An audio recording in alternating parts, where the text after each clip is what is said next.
वसुदेवसुतं देवं कंसचाणूरमर्दनं देवकी परमानंदं कृष्णं वंदे जगद्गुरुम्। आत्मीय स्वजनों, इस समय मैं अमेरिका के फिलाडेल्फिया में वृंदावन के नाम से जो घर जाना जाता है, भगवान श्री कृष्ण और राधा जी के सानिध्य में बैठे हैं। मेरे प्रिय, मेरे आत्मीय, परम भगवदीय डॉक्टर प्रतिमा बहन एवं मुकुंद भाई शेठ परिवार में। ये गृहस्थी का घर तो है ही, लेकिन उससे बढ़कर एक साधना का मंदिर है। विशेष रूप से कहें तो स्वयं श्री राधा जी और पूर्ण पुरुषोत्तम श्री कृष्ण की आनंद भूमि में कई संतों महापुरुषों ने यहाँ पधार करके अपनी भक्ति समर्पित की है। उसके पवित्र स्पंदन जहाँ पर व्याप्त हैं, कुछ महत्वपूर्ण यदि मैं नाम लूँ तो ब्रह्मलीन परम पूज्य कृष्ण शंकर शास्त्री जी, ब्रह्मलीन पूज्य वैरागी बाबा और कई संत। मेरा तो मानो ये घर सा है। प्रिय स्वजनों, बैठे थे परिवार के रूप में और मैं तो कहना चाहता हूं कि शब्द भले हमारी प्रतिमा बहन के मुख से प्रकट हुए हों, लेकिन प्रेरणा यहाँ साक्षात विराजमान श्री राधा कृष्ण की है। ऊर्जा भी उन्हीं की है। शक्ति चाहे किसी भी प्रकार की हो, ये सारी शक्ति आर्थिक, सामाजिक, आध्यात्मिक, ज्ञान की, वांग्मयीन शक्ति, जो भी शक्ति चाहिए वो सारी शक्ति साक्षात कृष्ण ही दे रहे हैं। तो संकल्प ये है, जो ये प्रोजेक्ट अब हम आरंभ कर रहे हैं 18 सत्र में, और एक सत्र 1 घंटे के आसपास का रहेगा। 18 सत्र में, हो सका तो अधिक से अधिक 20 सत्र में पूरी भगवत गीता का सिंहावलोकन करने का संकल्प है। एक एक अध्याय एक एक सत्र में लेते जाएंगे। कोई बड़ा अध्याय हुआ तो उसके लिए 2 सत्र लेंगे। घर है, प्रभु की कृपा है, प्रभु की गोद में बैठे हैं, लेकिन पूरी गीता को एक बार सिंहावलोकन के रूप में देखकर, ताकि इन अ कैप्सूल फॉर्म, हम सब जानते हैं कि गीता के अध्ययन का तो कोई अंत ही नहीं है। पूरा जीवन अध्ययन करते रहें तो भी गीता संपूर्ण नहीं होती, लेकिन जो कोई आरंभिक अवस्था में है, गीता क्या है वो समझना चाहता है, गीता के प्रति मुड़ना चाहता है, उसको डिटेल में अध्ययन करने की प्रेरणा पाना चाहता है, ऐसे व्यक्तियों को आरंभ बिंदु देने के लिए ये सत्र हम कर रहे हैं। हाँ, आप नियमित रूप से भी कथा का श्रवण करते होंगे, गीता का अध्ययन करते होंगे, फिर भी आप में इसमें कुछ न कुछ नया मिल जाएगा, क्योंकि प्रेरणा तो कृष्ण दे रहा है। वो जो देना चाहेगा आप तक पहुंचेगा ये माध्यम से, और आगे चलकर प्रभु की इच्छा रही और होगी ही तो पुस्तक भी प्रकाशित करेंगे इसके ऊपर। ऐसी योजना हमारी परम भगवदीया प्रतिमा बहन की है। तो आइए एक एक अध्याय का हम आरंभ करते हैं। महात्म्य में ही कहा गीता का अध्ययन क्यों करना है।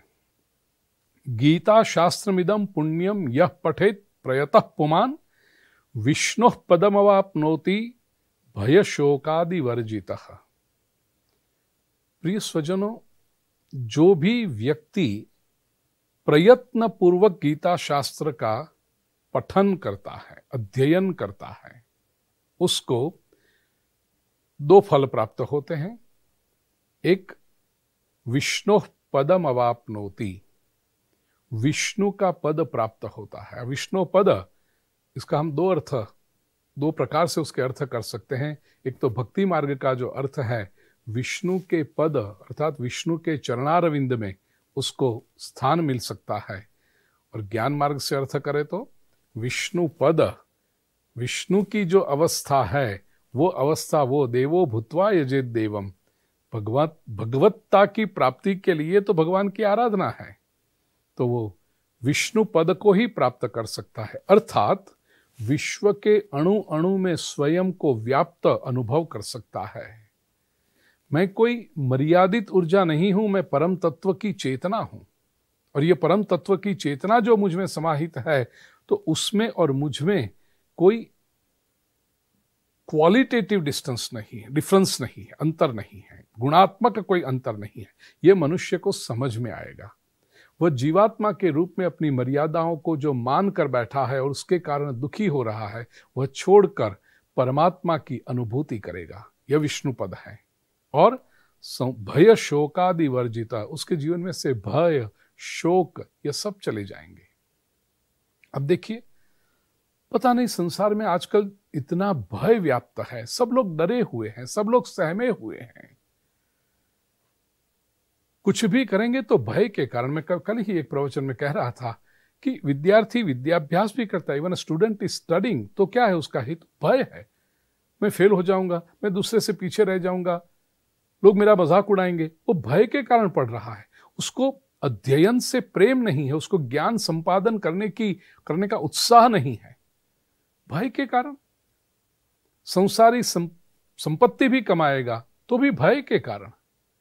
अरे गृहस्थाश्रमी गृहस्थाश्रम का स्वीकार भी करेगा, ब्याह भी करेगा, युवक हो या युवती, भय के कारण। 25 साल हो गए अभी तक ब्याह नहीं किया, कर लेना चाहिए। अरे वो भी कोई भय का कारण होता है। लोग क्या कहेंगे, अकेले रह गए, कोई अच्छा पात्र नहीं मिल रहा है। पूरा जीवन संबंध भी बांधेंगे भय के कारण, संबंध निभाएंगे वो भी भय के कारण।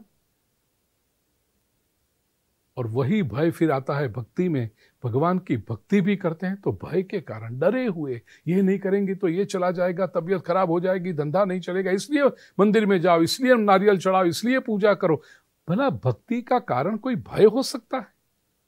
लेकिन पूरा जीवन प्रिय स्वजनों आजकल हम देखते हैं भय से ग्रसित है। श्रीमद् भगवत गीता हमें भय से मुक्त करती है। और भय शोकादि वर्जित, शोक भी न हो। किए हुए का भूल हो भी गई होगी अतीत में, तो उससे कोई अच्छा बोधपाठ सीख लो, लेसन ले लो और वो छोड़ दो, उसको शोक से मुक्त हो जाओ। वर्तमान में जियो, भविष्य को निर्माण करो। अतीत के शोक को लेकर क्यों बैठे हो? ये मूल्यवान उपदेश भगवत गीता हमें देती है। और सच पूछो तो व्यास जी कहते हैं कि भगवत गीता का जो अध्ययन करता है, प्रेम करता है भगवत गीता से, उसको तो पूर्व जन्म के पाप भी नहीं रहते। मल निर्मोचनम पुंसाम जल स्नानम दिने दिने। जैसे प्रातः काल उठकर रोज हम स्नान करते हैं तो उससे शरीर का कचरा साफ हो जाता है, वैसे सकृत गीताम बसी स्नानम संसार मलनाशनम। भगवत गीता के जल में, भगवत गीता के सरोवर में स्नान करने से ये संसार का सारा मैल, सारा कचरा साफ हो जाता है। तो आइए हम जीवन में शुद्ध होने की ओर यात्रा का आरंभ करें, परमात्मा की ओर हम गति करें। और ये गति इतनी सुंदर और इतनी सुचारू रूप से होगी। गीता सुगीता कर्तव्या किमन्य शास्त्र विस्तरैः या स्वयं पद्मनाभस्य मुख पद्माद् विनिसृतः। भगवत गीता ये सभी शास्त्रों का सार है। उसी को यदि ठीक से अध्ययन कर लिया जाए, क्योंकि स्वयं भगवान विष्णु के, स्वयं पूर्ण पुरुषोत्तम परमात्मा श्री कृष्ण के मुख से ये भगवत गीता का प्रस्फुटन हुआ है, बोध हुआ है। आइए, महाप्रभु जी श्रीमद् वल्लभाचार्य जी ने तो बहुत सुंदर कहा, एकम शास्त्रम देवकी पुत्र गीतम, एको देवो देवकी पुत्र एव, एको मंत्रस तस्य नामानि यानि, कर्माप्येकम तस्य देवस्य सेवा। ऐसे ये गीता शास्त्र का हम आरंभ करें।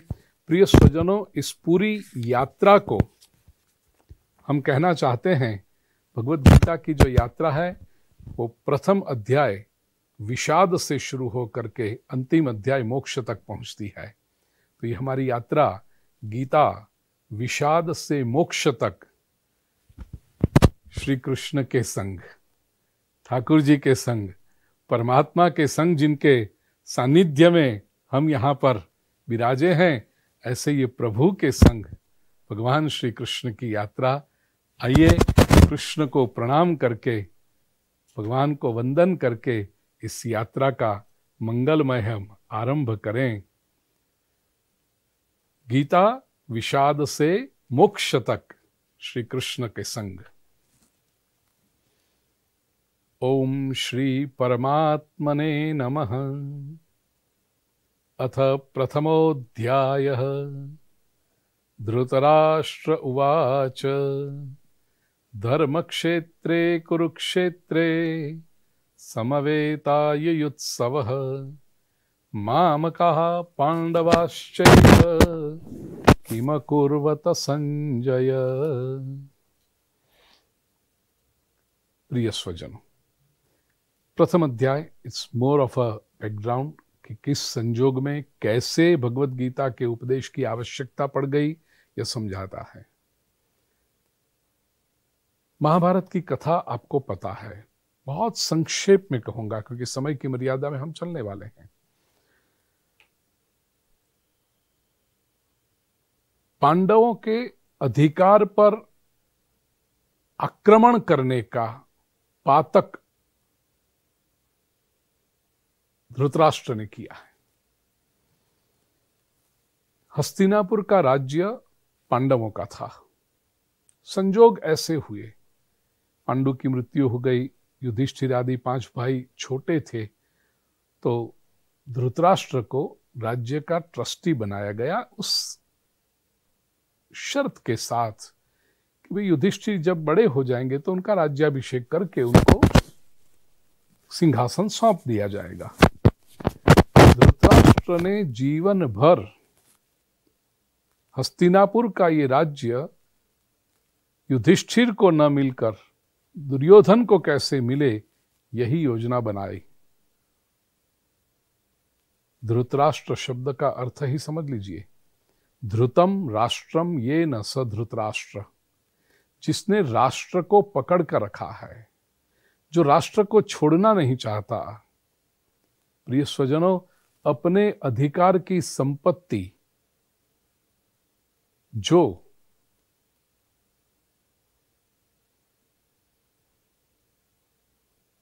हड़प ले दूसरों के अधिकार की संपत्ति को, और दूसरों का अधिकार उसको योग्य समय पर देना न चाहे, दूसरों के अधिकार को अपना अधिकार बनाना चाहे, वही धृतराष्ट्र होता है। और ऐसे लोग हमेशा महाभारत का निर्माण करते हैं, युद्ध का निर्माण करते हैं, फिर वो परिवार हो, संस्था हो, राज्य हो, राष्ट्र हो या विश्व हो। आज भी ऐसे धृतराष्ट्रों की कमी नहीं है। लोग हमेशा दूसरों के अधिकार पर दृष्टि रखते हैं कि उसकी वस्तु मेरी कैसे हो जाए, या दूसरे की वस्तु कुछ समय के लिए विश्वस्त के रूप में मेरे पास रखी हुई है, ट्रस्टी के रूप में रखी हुई है, तो उसको मैं कैसे न लौटाऊं और वो दूसरों की वस्तु कैसे मेरी हो जाए। धृतराष्ट्र का प्रश्न भी देखिए, जिससे भगवत गीता का आरंभ होता है कि धर्म क्षेत्रे कुरुक्षेत्रे समवेता युयुत्सवः। धर्म क्षेत्र ऐसे कुरुक्षेत्र में लड़ने की इच्छा से इकट्ठे हुए, समवेता युयुत्सवः मामकाः पांडवाश्चैव। हे संजय, मेरे पुत्र और पांडु के पुत्र, किम अकुर्वत, उन्होंने क्या किया। संजय ये धृतराष्ट्र का सेक्रेटरी है, पर्सनल सेक्रेटरी है। युद्ध भूमि पर जो हो रहा है वो उसको बताने के लिए, धृतराष्ट्र हम सब जानते हैं अंध है, उसको बताने के लिए कोई चाहिए, ये कार्य संजय निभा रहा है। संजय अत्यंत विचक्षण व्यक्ति है प्रिय स्वजन। उसको भगवान व्यास की कृपा से दिव्य चक्षु प्राप्त हुए हैं, जिसके पर आधार पर वो धृतराष्ट्र को ये सारा वर्णन कर रहा है। अब देखिए धृतराष्ट्र की वृत्ति, मामकाः पांडवाश्चैव, छोटा भाई पांडु तो है नहीं, जब उस अनुपस्थित है तो छोटे भाई के पुत्र भी अपने ही पुत्र होने चाहिए। ये तो ताऊ जी की मर्यादा है, ताऊ जी का धर्म है। लेकिन ताऊ बड़ा चाचा जब अपने पुत्र और छोटे भाई के पुत्र में भी अंतर रखने लगे, मेरे बेटे और उसके बेटे ये भाव आने लगे, ये मेरे पराये का भाव ही महाभारत के बीज निर्माण करता है। ये वृत्ति धृतराष्ट्र में पहले से थी, ऐसी नहीं कि अभी आई हुई है। और वही इसी वृत्ति के कारण परिवार के जनों को एक करने के बजाय वो उन सब में अंतर डालता गया, एक को दूसरे से अलग करता गया। प्रिय स्वजनों, यदि मेरे पराये की भावना कम होगी तो ही जीवन में शांति होगी। अब देखिए, ये तो हुआ सामाजिक अर्थ। भगवत गीता केवल सामाजिक ग्रंथ नहीं है, वो तो आध्यात्मिक ग्रंथ है। उसे केवल एक परिवार में युद्ध में क्या हुआ वो बताने में रस नहीं है, उसको तो मनुष्य के जीवन का रूपांतरण करने में रस है। 5000 वर्ष पहले जो घटना हुई वो एक घटना का डिस्क्रिप्शन करने में भगवत गीता को रस नहीं है। आने वाले हजारों लाखों वर्षों तक पूरी मानव जाति का उत्थान करने में भगवत गीता को रस है। इसलिए अध्यात्म के स्तर पर जब हम ले जाएं, किसी भी मनुष्य में वेदांत की दृष्टि से कहें तो मेरे पराये का जो भाव आ गया, the feeling of me and mine, वो माया का बीज है। माया के बीज से ही गीता की आवश्यकता। जिस क्षण माया का जन्म हुआ उसी क्षण कृष्ण का भी जन्म हुआ। आइए ले चलता हूं श्रीमद् भागवत में। अब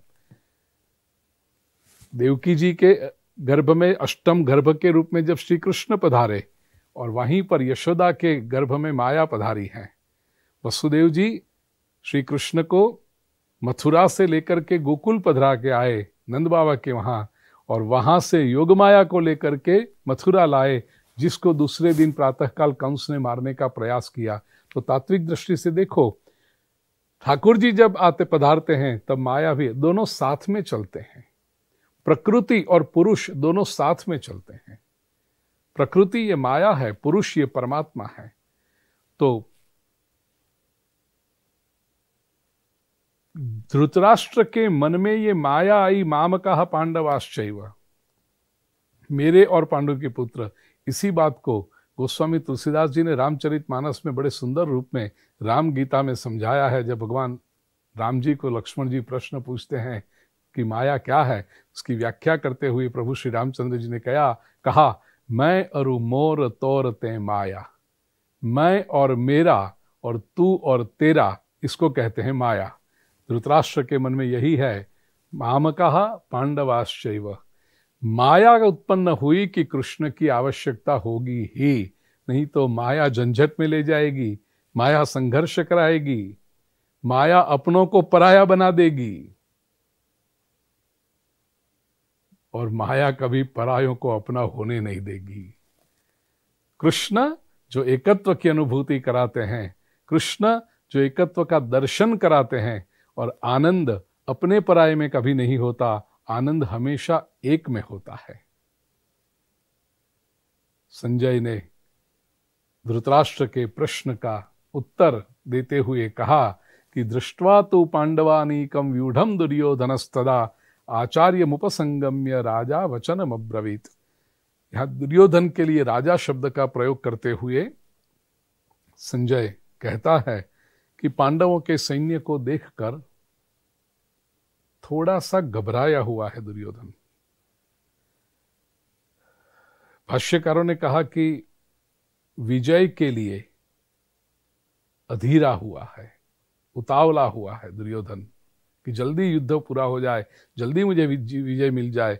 ऐसा ये दुर्योधन गुरु द्रोण के पास गया है, आचार्य मुपसंगम्य, और कहा पांडव सैन्य का वर्णन करते हुए, पश्यैताम पांडुपुत्राणाम आचार्य महतीं चमुम व्यूढ़ान द्रुपद पुत्रेण तव शिष्येण धीमता। महाभारत के आरंभ में ही, आदि पर्व में ही, अभी तो पात्रों का परिचय कराते हैं महर्षि व्यास, वहीं पर दुर्योधन का परिचय कराते हुए महर्षि व्यास ने एक शब्द लिखे, एक पद लिखा है श्लोक में दुर्योधन के लिए, दुर्योधनो मन्युमयो महाद्रुमः। दुर्योधन ये मन्युमय, महाद्रुम, द्रुम का अर्थ है वृक्ष, महाद्रुम बड़ा सा वृक्ष, कैसा? मन्युमय, क्रोधमय है वो।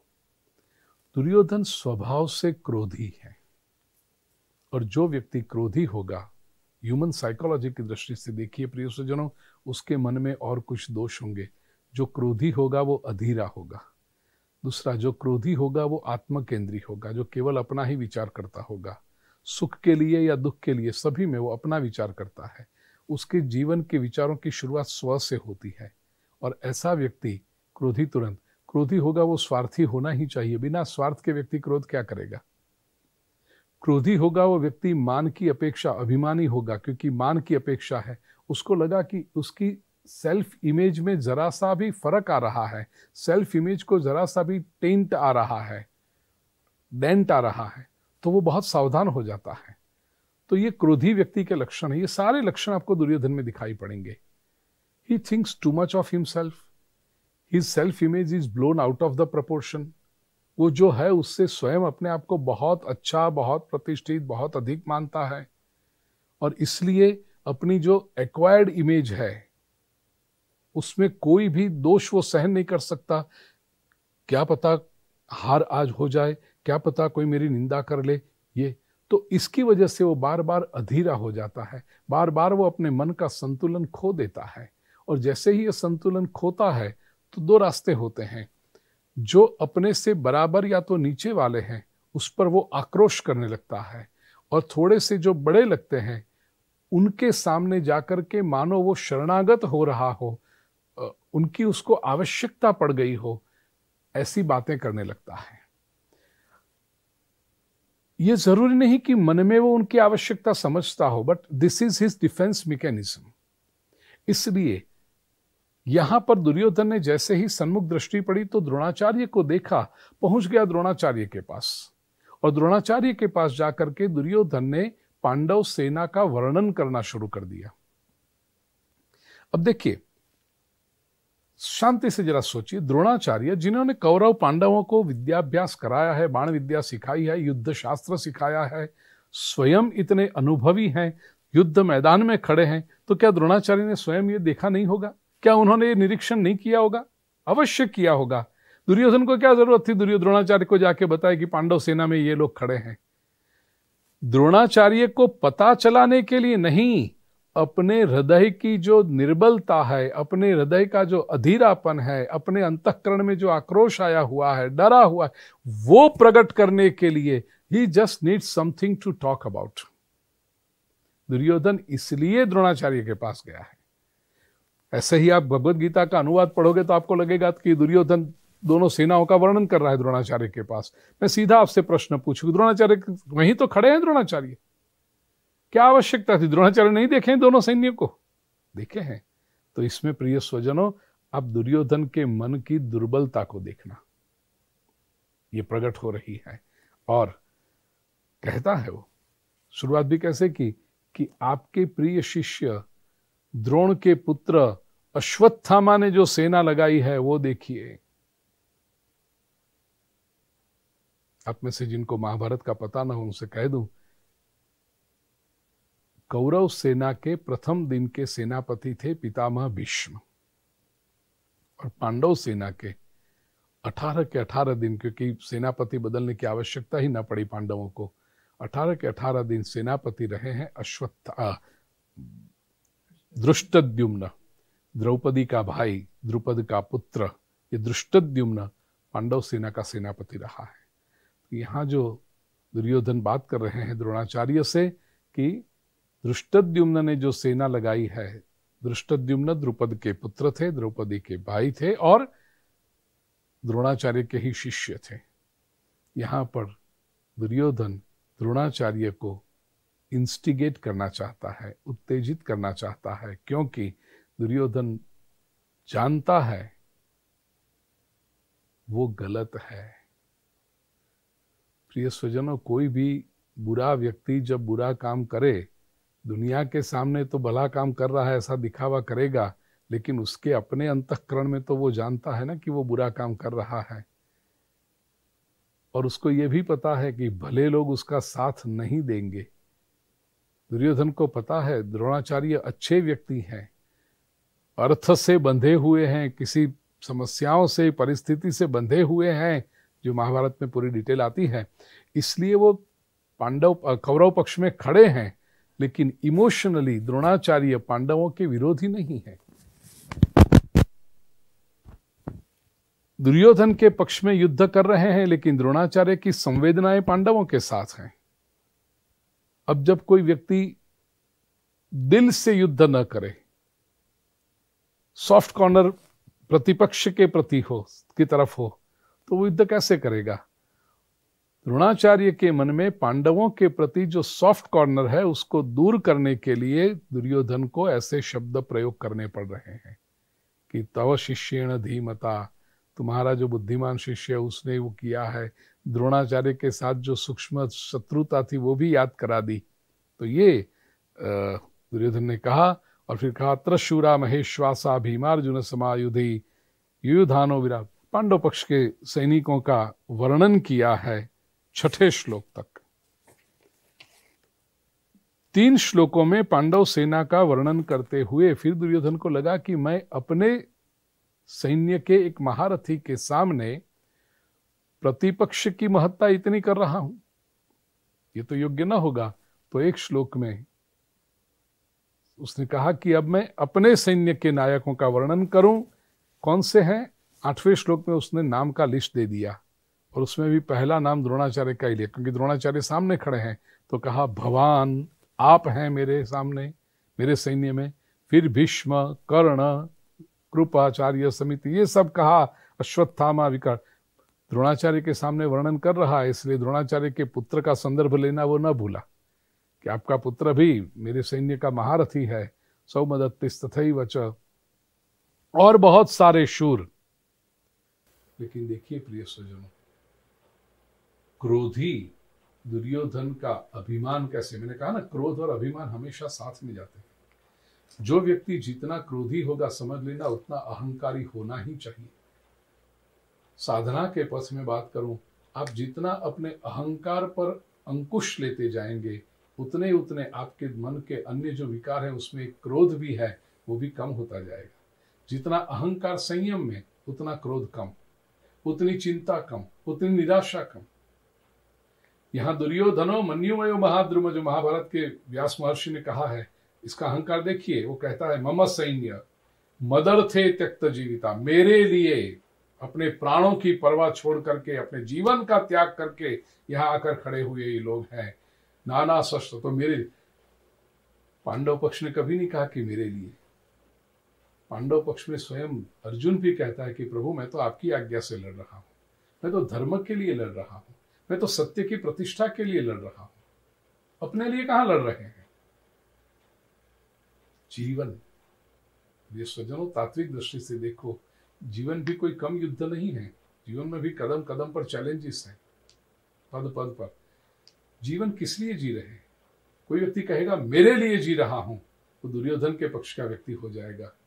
लेकिन प्रभु मैं तेरे लिए जी रहा हूं, तेरी आज्ञा, तूने जो जीवन दिया है, तूने जो जिम्मेदारियां दी हैं, तूने जो कर्तव्य निभाने के लिए प्रस्तुत किए हैं सामने, वो निभा रहा हूं।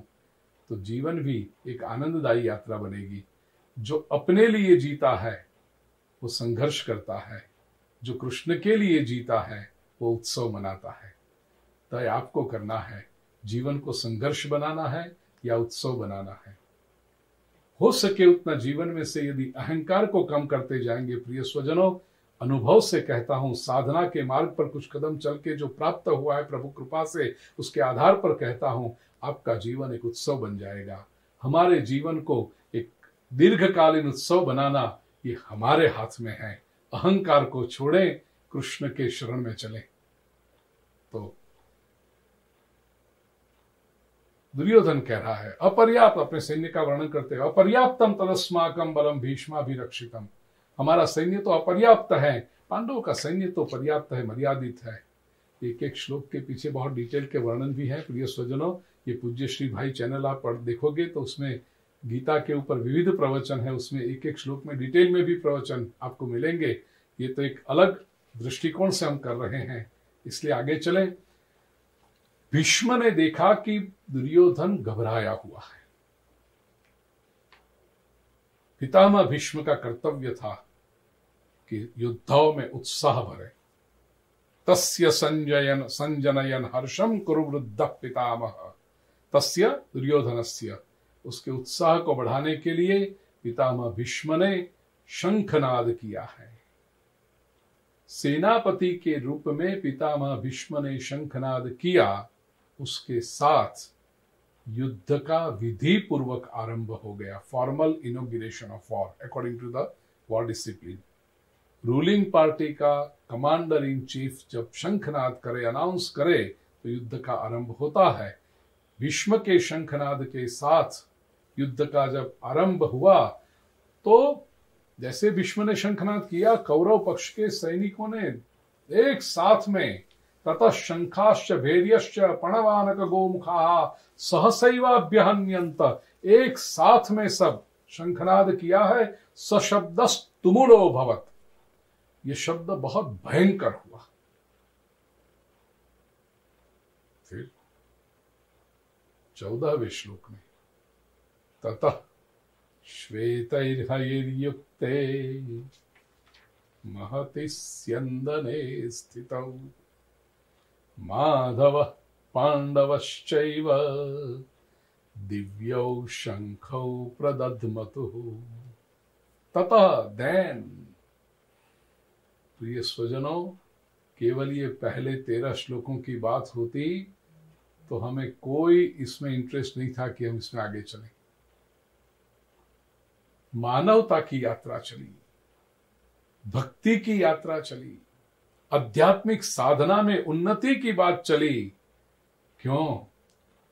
क्योंकि भगवत गीता के पहले अध्याय के 14वें श्लोक में ततः धैन श्वेतैर्हयैर्युक्ते, सफेद घोड़े जहां जिसको लगे हुए हैं, ऐसे बड़े रथ में विराजमान माधव पांडवश्चैव, माधव भगवान श्री कृष्ण और पांडव अर्जुन, इन लोगों ने दिव्यौ शंखौ प्रदध्मतुः, द्विवचन है, दिव्य शंख इन दोनों ने बजाए।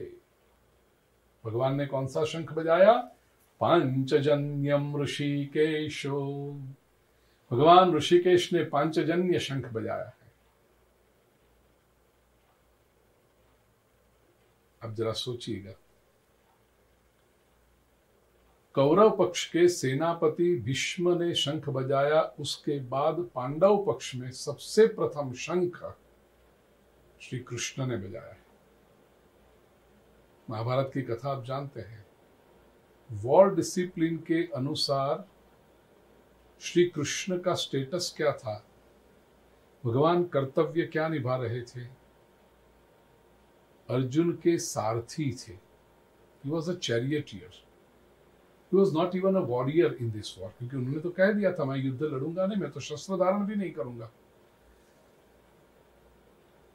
कहां प्रतिपक्ष के सेनापति भीष्म शंख बजाएं और कहां उनका प्रतिध्वनि करने के लिए इस पक्ष में, पांडव पक्ष में श्री कृष्ण शंख बजाएं। जी, ये बात बड़ी सूचक है। फ्लैटली यदि समझो किसी को कृष्ण क्या है पता नहीं है, भीष्म क्या है पता नहीं है, केवल वॉर के टाइटल के साथ जाएं, तो ये पांडव पक्ष की ओर से एक उद्घोषणा है कि तुम्हारे सेनापति के लेवल का हमारा यदि केवल लेबल रखा जाए तो चैरियटियर है। इक्वल हम किसको समझते हैं? आपका जो कमांडर इन चीफ है उसके लेवल में तो हमारा चैरियटियर है, सारथी है। लेकिन आध्यात्मिक दृष्टि से देखें तो हमारे सेनापति, हमारे कमांडर इन चीफ भगवान श्री कृष्ण है। भले प्रोटोकॉल की दृष्टि से धृष्टद्युम्न वो कर्तव्य निभा रहा हो, लेकिन अंतःकरण से हम श्री कृष्ण को हमारा नेता मानते हैं। जैसे आप भीष्म की कही हुई बातें सुनोगे, ऐसे हम श्री कृष्ण के आदेशों का पालन करेंगे। तो हमारी सेना में सुप्रीम के रूप में, सुप्रीमो के रूप में भगवान श्री कृष्ण है। ये पहली बात। दूसरी बात, भीष्म को शंखनाद करना पड़ा है क्योंकि युद्ध का आरंभ होने जा रहा है और डरे हुए दुर्योधन का उत्साह बढ़ाना है, हर्ष बढ़ाना है। श्री कृष्ण जो शंखनाद करते हैं, न कोई डरा हुआ है, न कोई सहमा हुआ है। श्री कृष्ण का जो शंखनाद है वो रिस्पॉन्स है, आपने यदि शंखनाद किया है तो अब हम तैयार हैं। प्रिय स्वजनों, जीवन में संघर्ष तो आएगा, लेकिन संघर्ष का उद्भव बिंदु, what is the source of the struggle, कौरवों के लिए और कौरव मेंटालिटी के लिए the source of the origin of struggle is ego, fear, anger, sense of insecurity. वहां से महाभारत की शुरुआत होती है, जब पांडव पक्ष में न अहंकार है, न भय है, न असुरक्षा का भाव है, न क्रोध है, न ईर्ष्या है, तो फिर क्या है? यदि आप संघर्ष कर रहे हो तो हमें अपनी सावधानी के लिए, हमारी सुरक्षा के लिए संघर्ष कर रहे हैं। हमारे लिए संघर्ष केवल एक प्रतिध्वनि है। We are echoing it. It is not our need. It doesn't origin from us. It is a response.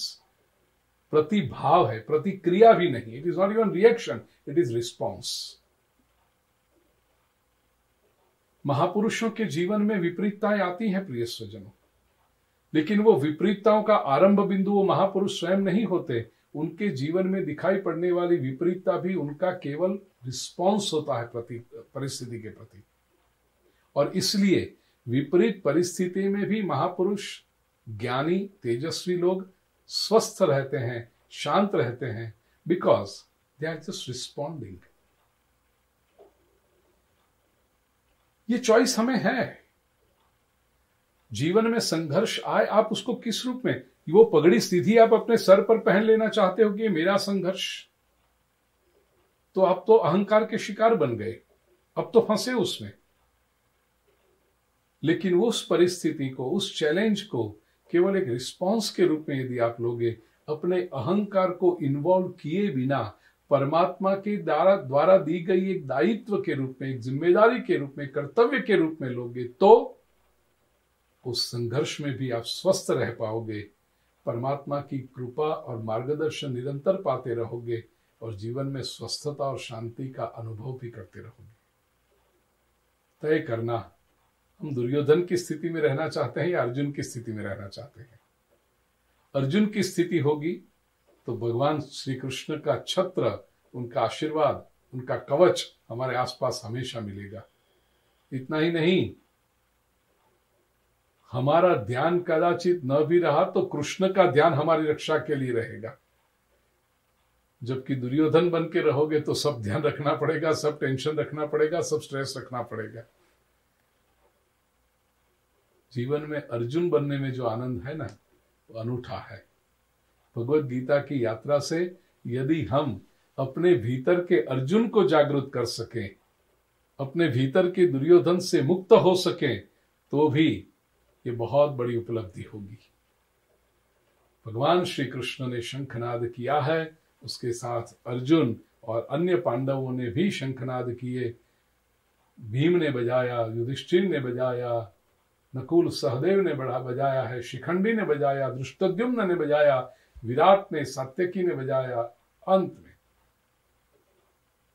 19वें श्लोक में महर्षि व्यास कहते हैं, सघोषो धार्तराष्ट्राणाम हृदयानि व्यदारे।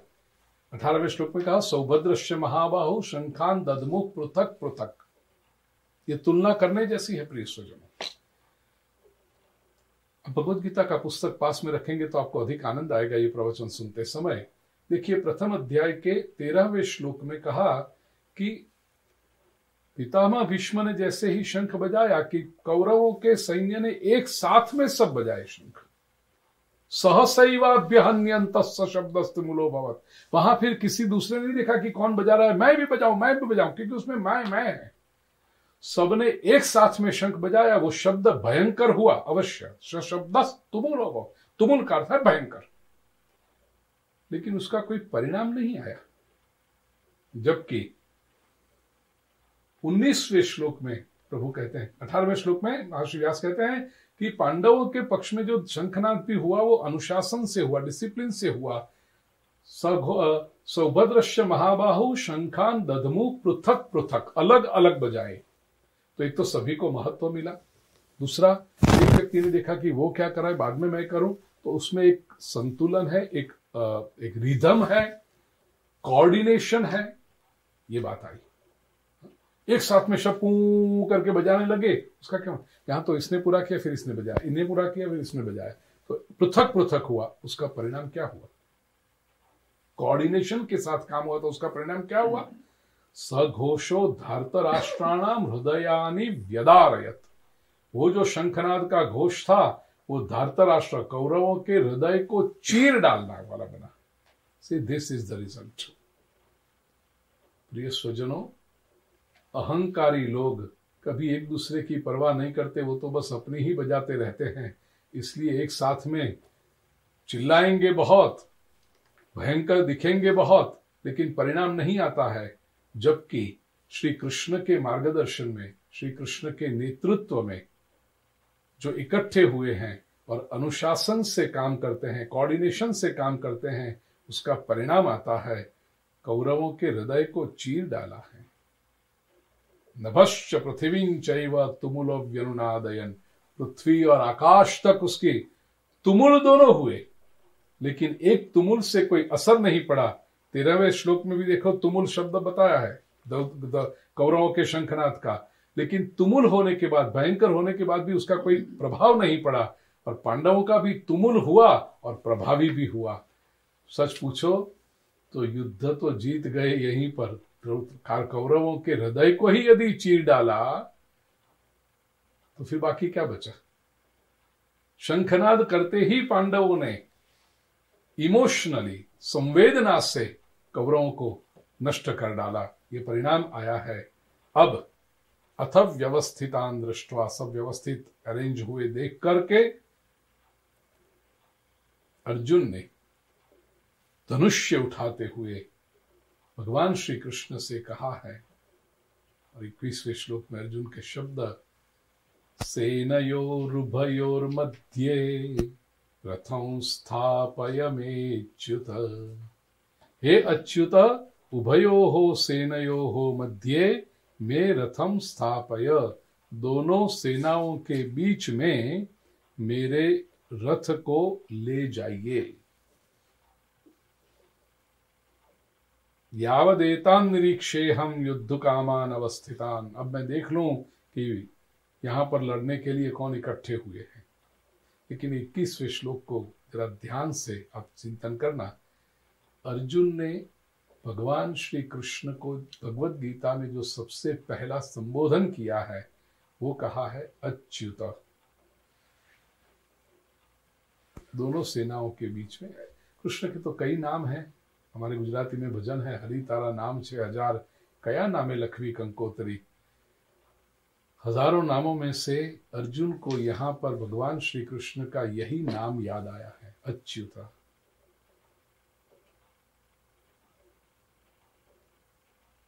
मेरा प्रिय नाम है। विष्णु सहस्त्र नाम पर भी मैं जब चिंतन करता हूं तो ये अच्युत शब्द पर श्रीमद आदि शंकराचार्य जी ने तो बड़ी सुंदर व्याख्या दी है। न च्यवति नापि च्यविष्यति इति अच्युत। जो चलित हुए नहीं है और जिनके चलित होने की संभावना भी नहीं है वो अच्युत है। जो स्थिर थे, स्थिर हैं और निरंतर स्थिर ही रहेंगे, वे अच्युत हैं। भगवत गीता में ये अच्युत संबोधन बहुत विलक्षण इसलिए है प्रभु प्रिय स्वजनों कि भगवत गीता में अर्जुन ने पहली बार जो गीता के पहले अध्याय के 21वें श्लोक में भगवान को संबोधन किया, यह अच्युत से किया है। और 18 अध्याय का उपदेश प्राप्त करने के बाद जब मन के सारे बादल संशय के हट जाते हैं, अर्जुन स्थिर हो जाता है, तब भी भगवान को जो संबोधन करता है 18वें अध्याय के 73वें श्लोक में, नष्टो मोह स्मृतिर्लब्धा त्वत्प्रसादान्मयाच्युत स्थितोस्मि गत संदेह करिष्ये वचनं तव। अर्जुन का अंतिम श्लोक है 18वें अध्याय का 73वां श्लोक। प्रभु नष्टो मोह, मेरा मोह दूर हो गया, स्मृतिर्लब्धा, मुझे मेरी स्मृति प्राप्त हो गई है। और कैसे हुई? त्वत्प्रसादान्मयाच्युत, प्रभु आपकी कृपा से हुई, आपके प्रसाद से हुई। तो 1:21 और 18:73 ये दोनों में अच्युत संबोधन, प्रथम संबोधन भी अच्युत, अंतिम संबोधन भी अच्युत। अर्जुन कहता है प्रभु दोनों सेनाओं के बीच में रथ ले जाइए ताकि मैं देख सकूं किसके साथ मुझे लड़ना है। प्रभु ने ले लिया है रथ और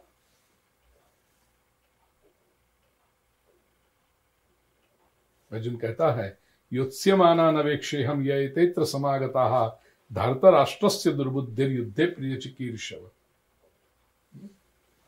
जिनको युद्ध में अच्छा लगता है ये कौरव जो दुर्बुद्धि वाले हैं उनको मैं जरा देख लूं।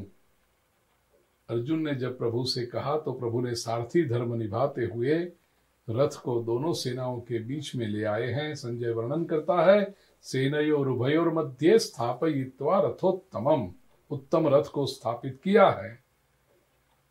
और कहां किया? भीष्मद्रोण प्रमुखतः सर्वेशांच महीक्षिताम, सभी राजाएं थे लेकिन उसमें भी भीष्म और द्रोण जहां थे प्रमुख, उनके सामने रथ रखा। भगवान कृष्ण भी उच्च कूटनीतिज्ञ है। ही नोज, इतना बड़ा महाभारत का रण मैदान कहीं भी जाके रख सकते थे ना, नहीं, भगवान ने भीष्म द्रोण प्रमुखतः, जहां भीष्म और द्रोण थे वहां ला करके रथ को खड़ा किया। और उवाच पार्थ पश्येतान समवेतान कुरु नीति। प्रिय स्वजनों, भगवत गीता को हम कृष्णार्जुन संवाद कहते हैं पुष्पिका में। कई लोग पूछते हैं कि प्रथम अध्याय में तो कृष्ण उवाच श्री भगवान उवाच है, नहीं तो फिर कैसे हुआ है? भगवान उवाच अलग से लिखा नहीं है, लेकिन ये देखिए उवाच बोले प्रभु, क्या बोले? अभी जो 5 शब्द है ना वो श्री कृष्ण बोले हैं।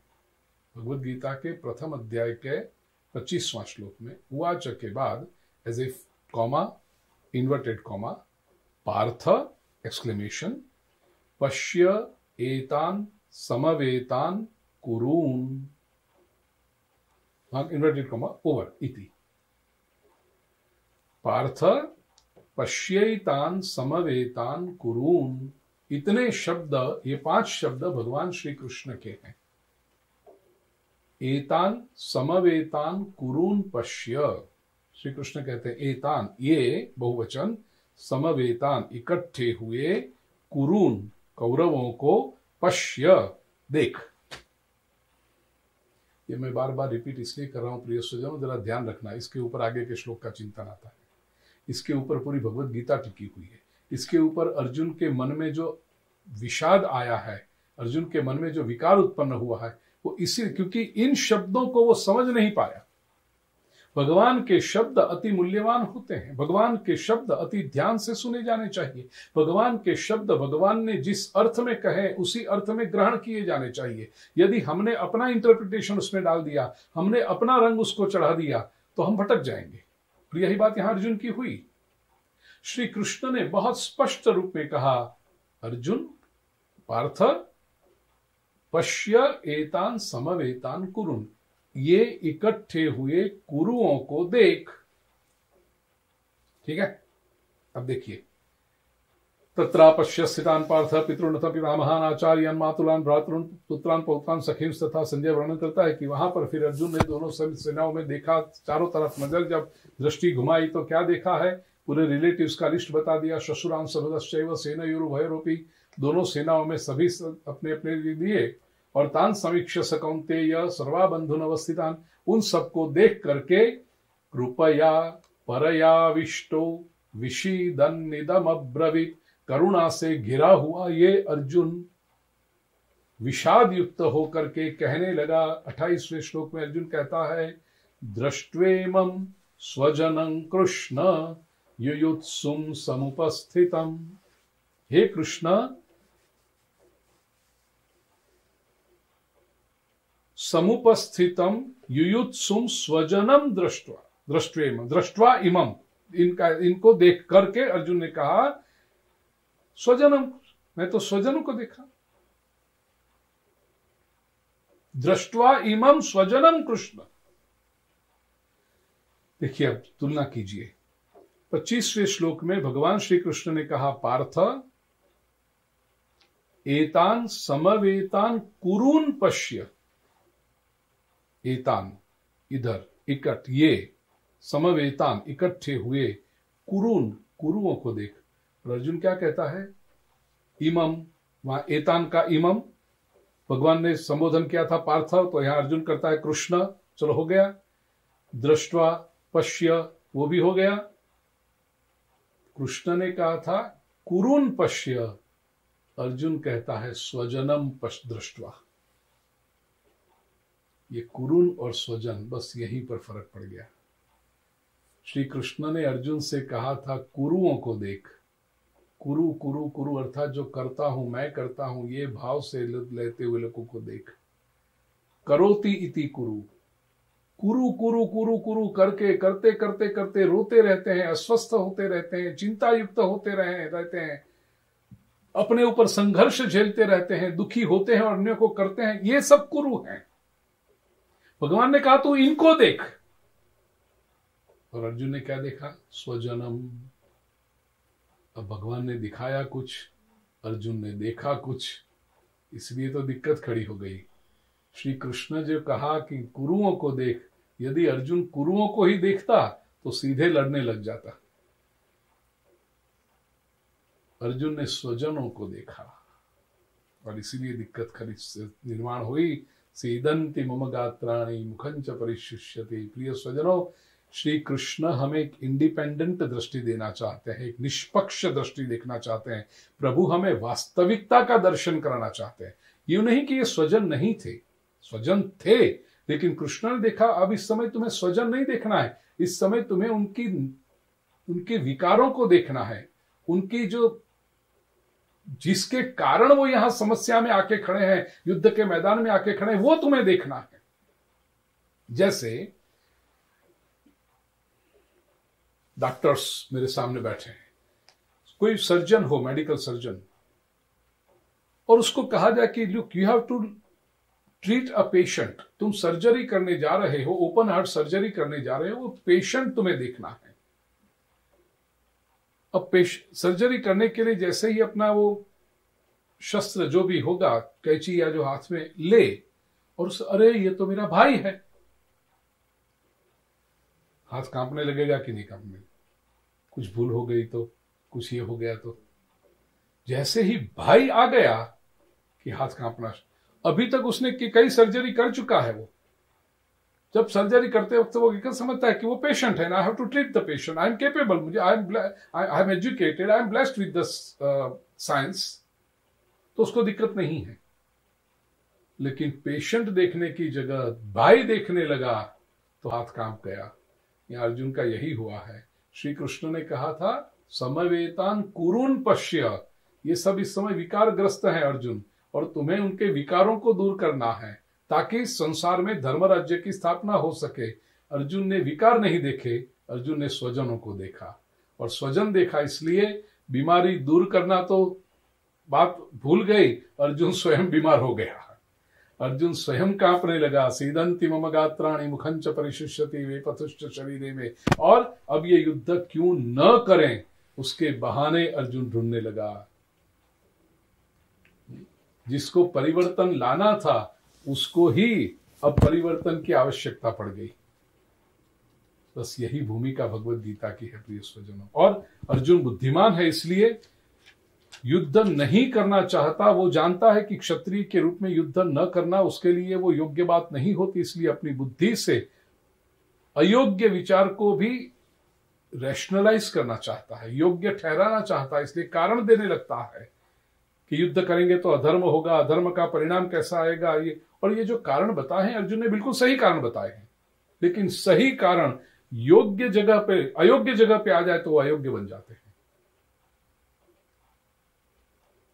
अर्जुन ने युद्ध न करने का निर्णय किया है, अर्जुन ने रण मैदान छोड़ने का निर्णय किया है। वो तो ये तक कहता है कि यद्यप्येते न पश्यन्ति लोभोपहत चेतस। यदि दुर्योधन नहीं समझ रहा है, गलत बात पर वो तुला हुआ है, तो मैं तो अच्छा आदमी हूं, मैं क्यों न समझू, मैं उसको इसका मतलब यहां पर अर्जुन दुर्योधन को सिल्वर प्लेटर विजय दे देना चाहता है। अच्छा आदमी निर्बल बन के बुरे आदमी की शक्ति बढ़ाना चाहता है। ये बहुत विलक्षण परिस्थिति निर्माण हो गई है।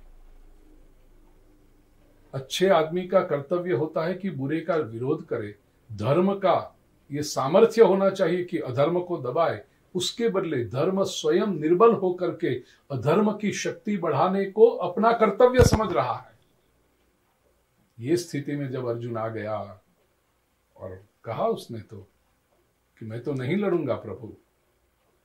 अहो बत महत पापम कर्तुम व्यवसिता वयम यद्राज्य सुख लोभे न हंतुम स्वजन मुद्यता। केवल उसकी सारी थिंकिंग केवल स्वजन पे आके अटक गई। पूरे विचार की दृष्टि बदल गई, उलझन खड़ी हो गई, कंफ्यूजन निर्माण हो गया। उसकी वजह से मोह और आसक्ति निर्माण हुई। दिखावा तो ऊपर का जो आवरण है वो करुणा का दिख रहा है, लेकिन भीतर निर्बलता है। और उस निर्बलता को ढकने के लिए अपना बलिदान देने के लिए भी अर्जुन तैयार हो गया। यदि माम प्रतिकारम अशस्त्रम शस्त्रपाणयः धार्तराष्ट्र रणे हन्युस तन्मे क्षेमतरम भवेत। अर्जुन कहता है मैं तो शस्त्र छोड़ दूंगा, कौरव मुझे मार भी डाले तो मेरा कल्याण हो जाएगा। जिसको अधर्म को दबाना था वैसा धर्म निर्बल होकर अधर्म के हाथों नष्ट होने के लिए तैयार हो गया और उसमें अपनी महानता समझने लगा। ये विपरीत विचारधारा जब चलने लगी, संजय प्रथम अध्याय के अंतिम श्लोक में वर्णन करता है। एवं उक्त्वार्जुन संख्ये रथोपस्थ उपाविशत विसृज्य सशरम चापम शोक संविघ्न मानसः। धनुष्य बाण को छोड़ करके रथ के पिछले हिस्से में अर्जुन बैठ गया है निराश होकर के। इस चित्र पर हम श्रीमद् भगवद गीता के प्रथम अध्याय को प्रणाम करें। ओम तत्सदिति श्रीमद् भगवद गीतासु उपनिषत्सु ब्रह्म विद्यायां योगशास्त्रे श्री कृष्णार्जुन संवादे अर्जुन विषाद योगो नाम प्रथमोऽध्यायः। श्री कृष्णार्पणमस्तु।